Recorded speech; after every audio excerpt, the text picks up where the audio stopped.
Dear learners, respected viewers, welcome to all. In my last class, I have discussed only a few rules on right form of verb. গত ক্লাসে অল্প কিছু নিয়ম নিয়ে কথা বলেছিলাম রাইট ফর্ম অফ ভার্বের উপর। আজকে আর কিছু নিয়ম আমি দেখাবো। একটা example, they had reached the school before the bell rang. এখানে দুটো টেন্স রয়েছে। বিফোরের পূর্বে একটা টেন্স রয়েছে, এটা পাস্ট পারফেক্ট টেন্স। বিফোরের পরে একটা টেন্স রয়েছে, পাস্ট ইনডিফিনিট টেন্স। তাহলে আমরা একটি স্ট্রাকচারটা মিলিয়ে নিই।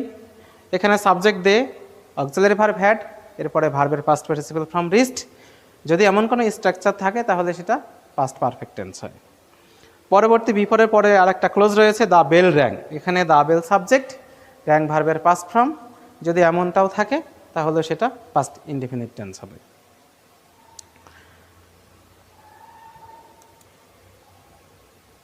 আচ্ছা, এবার আমরা একটু নিয়মটা দেখব। বিফোরের পূর্বে পাস্ট পারফেক্ট টেন্স এবং বিফোরের পরে পাস্ট ইনডিফিনিট টেন্স। নিয়ম হচ্ছে, বিফোরের পূর্বে যদি কোনো ক্লোজ থাকে তাহলে সেটা পাস্ট পারফেক্ট টেন্স হবে, আর পরের ক্লোজটা হবে পাস্ট ইনডিফিনিট টেন্স। ঠিক এখানে তেমনটাই রয়েছে। They had reached the school, এখানে subject they, had auxiliary verb, reached ভার্বের পাস্ট পার্টিসিপল ফর্ম, এটা পাস্ট পারফেক্ট টেন্স রয়েছে। বিফোরের পরে একটা ক্লোজ রয়েছে, the bell rang, the bell subject, rang ভার্বের past form, ring present form, rang past form. তাহলে নিয়মটা এখানে রয়েছে, যেমন বিফোরের পূর্বে যে ক্লোজটা সে ক্লোজটা হবে পাস্ট পারফেক্ট টেন্স, বিফোরের পরের যে ক্লোজটা হবে সে ক্লোজটা পাস্ট ইনডিফিনিট টেন্সে হবে।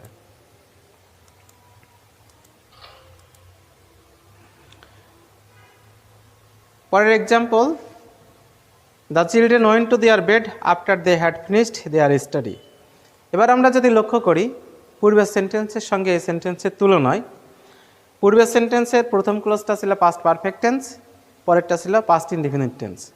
এই সেন্টেন্সে রয়েছে প্রথম ক্লোজই পাস্ট ইনডিফিনিট টেন্স এবং পরের ক্লোজ পাস্ট পারফেক্ট টেন্স। পার্থক্য, পূর্বের ক্লোজে কানেক্টর ছিল বিফোর, এক্ষেত্রে রয়েছে আফটার। তাহলে আমাদের নিয়মটা হবে, যদি কোনো সেন্টেন্স আফটার থাকে, আফটারের পূর্বের ক্লোজটা অর্থাৎ প্রথম ক্লোজটা হবে পাস্ট ইনডিফিনিট টেন্স এবং আফটারের পরের ক্লোজটা হবে পাস্ট পারফেক্ট টেন্স। ঠিক সেই অনুসারেই এখানে সেন্টেন্সটি সাজানো হয়েছে। The children went to their bed, the children subject, went ভার্বের past form, to their bed বাকি অংশ, এরপরে আফটারের পরের ক্লোজটা হবে past perfect tense, they subject, had auxiliary verb, finished ভার্বের পাস্ট পার্টিসিপল ফর্ম। তাহলে আফটারের পূর্বের ক্লোজটা হলো পাস্ট ইনডিফিনিট টেন্স, আফটারের পরের ক্লোজটা হবে পাস্ট পারফেক্ট টেন্স। ঠিক বিফোর তার উল্টা, অর্থাৎ বিফোরের পূর্বের ক্লোজটা হয় পাস্ট পারফেক্ট টেন্স, বিফোরের পরের ক্লোজটা হয় past indefinite tense. We saw them playing, একটা এক্সাম্পল। এখানে সাবজেক্ট উই, স ভার্বের পাস্ট ফর্ম, তারপরে অবজেক্ট, পরবর্তীতে ভার্বের সাথে আইএনজি যোগ করা হয়েছে। একটা ভার্ব রয়েছে, পরবর্তীতে ভার্বের সঙ্গে আইএনজি যোগ করা হয়েছে, উই স দেম প্লেয়িং। আর একটা এক্সাম্পল যদি লক্ষ্য করি, the boys wanted to climb the tree. এখানে দ্য বয়েজ সাবজেক্ট, ওয়ান্টেড ভার্বের পাস্ট ফর্ম, কিন্তু পরবর্তীতে টু প্লাস ভার্বের প্রেজেন্ট ফর্ম। তাহলে দুটো এক্সাম্পল দুই ধরনের, একটাতে রয়েছে সরাসরি ভার্বের সাথে আইএনজি, আর একটা টু প্লাস ভার্বের প্রেজেন্ট ফর্ম, প্রেজেন্ট পার্টিসিপল একটা রয়েছে ইনফিনিটিভ। তাহলে আমরা নিয়মে চলে আসি। সেন্টেন্স দুটো ছিল ঠিক এমন, we saw them playing, the boys wanted to climb the trees. যদি কোনো সেন্টেন্সে পরপর দুটো ভার্ব থাকে, একটা সিম্পল সেন্টেন্সে যদি পরপর দুটো ভার্ব থাকে, পরের ভার্বের সাথে হয় আইএনজি হবে অর্থাৎ প্রেজেন্ট পার্টিসিপল হবে, আর তা না হলে ইনফিনিটিভ হবে। সহজ কথায়, একটা সিম্পল সেন্টেন্সে পরপর দুটো ভার্ব থাকতে পারবে না, পরের ভার্বের সাথে হয় আইএনজি হবে, না হলে টু প্লাস ভার্বের প্রেজেন্ট ফর্ম হবে। এই হচ্ছে নিয়ম। যেমন আমরা এখানে দেখছি উই স দেম প্লেয়িং, এখানে যেহেতু একটা স একটা ভার্ব রয়েছে, পরবর্তীতে আর কোনো সাবজেক্ট নাই, ভার্ব বসে গেছে, এ কারণে আমরা পরবর্তীতে ভার্বের সাথে আইএনজি করেছি। The boys wanted to climb the tree, এখানে ওয়ান্টেডের পর সরাসরি আর একটা ভার্ব ক্লাইম্ব, যে কারণে আমরা টু প্লাস ভার্বের প্রেজেন্ট ফর্ম রেখেছি, টু ক্লাইম্ব দ্য ট্রি। আমরা নিয়ম অনুসারে করেছি যে একটা সিম্পল সেন্টেন্সে পরপর দুটো ভার্ব থাকতে পারে না, পরের ভার্ব হয় আইএনজি হবে, আর না হলে টু যোগে মূল ভার্বের প্রেজেন্ট ফর্ম বসবে।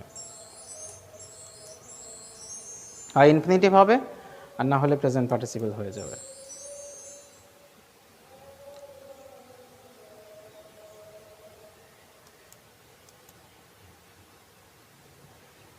আচ্ছা, এখন কিছু কিছু ভার্ব রয়েছে যে ভার্বগুলোর সঙ্গে আইএনজি বসতে পারে, কিছু কিছু ভার্ব রয়েছে যেগুলোর সাথে আইএনজি বসতে পারে না। কিছু ভার্ব আছে ইনফিনিটিভ সহ বসতে পারে না।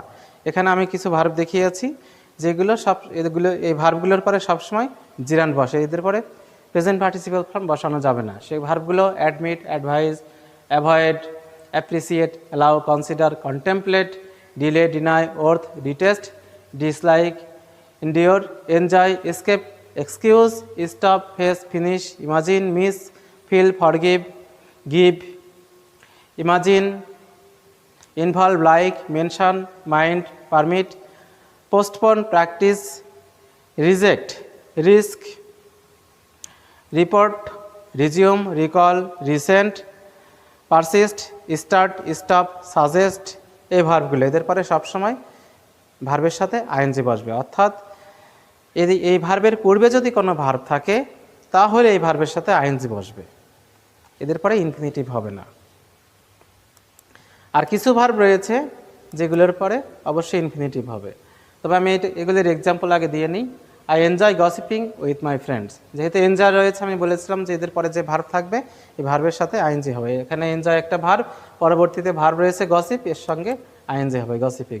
দে delayed paying with my friends, যেহেতু ডিলে একটা ভার্ব রয়েছে, ডিলের পরে যে ভার্বটা বসুক তার সঙ্গে আইএনজি বসাতে হবে, এই কারণে পেইং বসেছে।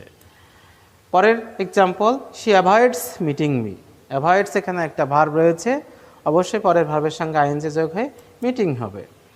We will admit over eating, এখানে অ্যাডমিট একটা ভার্ব, অ্যাডমিটের পরে যে ভার্বটা বসবে সেটার সঙ্গে আইএনজি হবে, এই কারণে ওভার ইটিং, ওভার ইটের সঙ্গে ING.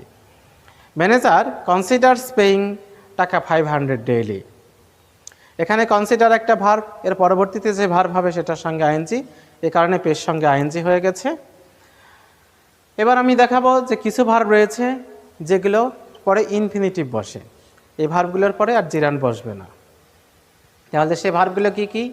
Agri, desire, hope, plan, seem, attempt, claim, decide, demand, expect, intent, prepare, tend, fail, learn, pretend, want, wish, refuse, need, forget, hesitate, offer, etc.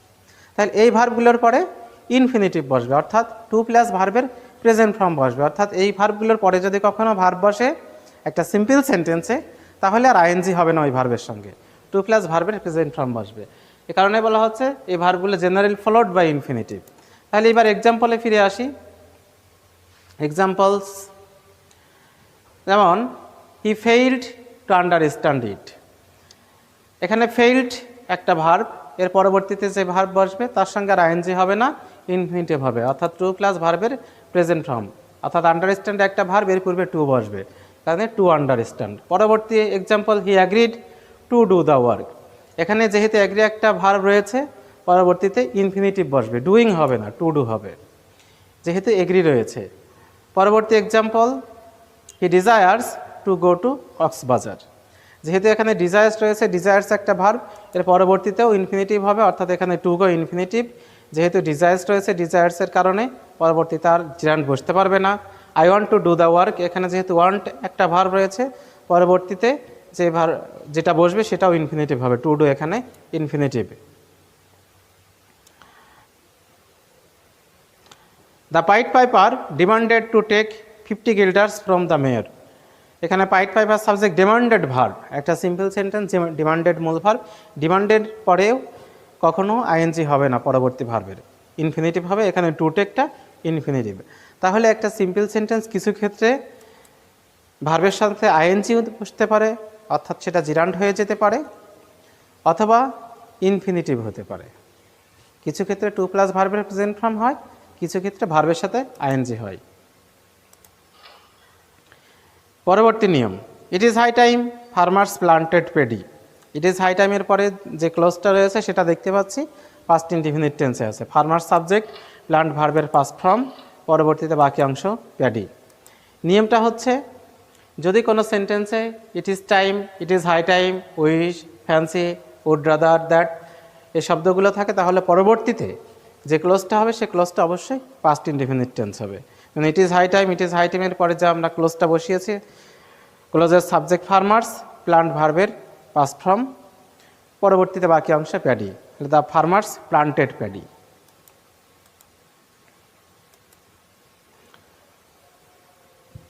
We shall celebrate another Baishakhi festival in the next year. যে আমরা পরবর্তী বছরে আরও একটা বৈশাখী উৎসব পালন করব, এটা ফিউচার ইনডিফিনিট টেন্সে রয়েছে। তাহলে আমরা নিয়মটা দেখে কোন ক্ষেত্রে ফিউচার ইনডিফিনিট টেন্স হবে। যদি কোনো সেন্টেন্সে tomorrow, next day, next week, next অথবা কামিং ডেজ এই শব্দগুলো থাকে, তাহলে ফিউচার ইনডিফিনিট টেন্স হবে। তবে নেক্সট দিয়ে যে কোনো শব্দই থাকতে পারে, সেটা নেক্সট ডে হতে পারে, নেক্সট উইক হতে পারে, নেক্সট ইয়ার হতে পারে, নেক্সট মোমেন্ট হতে পারে, যে কোনো শব্দই থাকতে পারে বা যে কোনো ফ্রেজ থাকতে পারে নেক্সট দিয়ে। এগুলো থাকলে ফিউচার ইনডিফিনিট টেন্স হবে। যেমন we shall celebrate another Baishakhi festival in the next year. যেহেতু এখানে নেক্সট ইয়ার রয়েছে, নেক্সট ইয়ারের কারণে আমরা ফিউচার ইনডিফিনিট টেন্স করেছি। Shall celebrate subject we, auxiliary verb shall, celebrate main verb বা V1।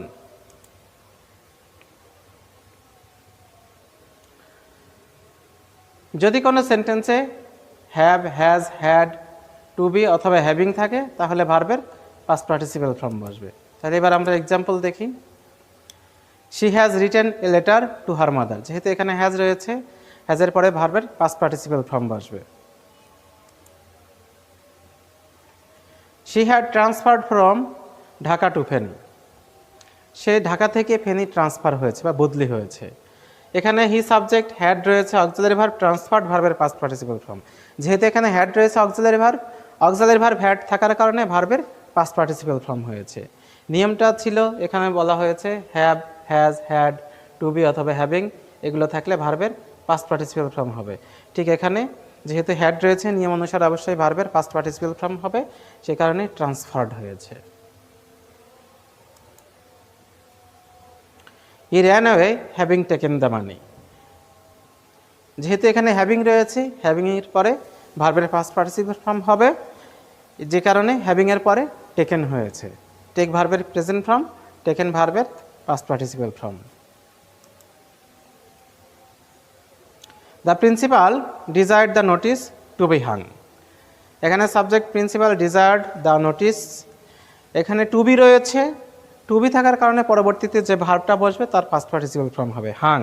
হাংয়ের present form hang, HANG, hung past form, past participle form hung, ঝোলানো, যে নোটিসটি ঝোলানো, নোটিস ঝোলানো, hang, past participle form Hang.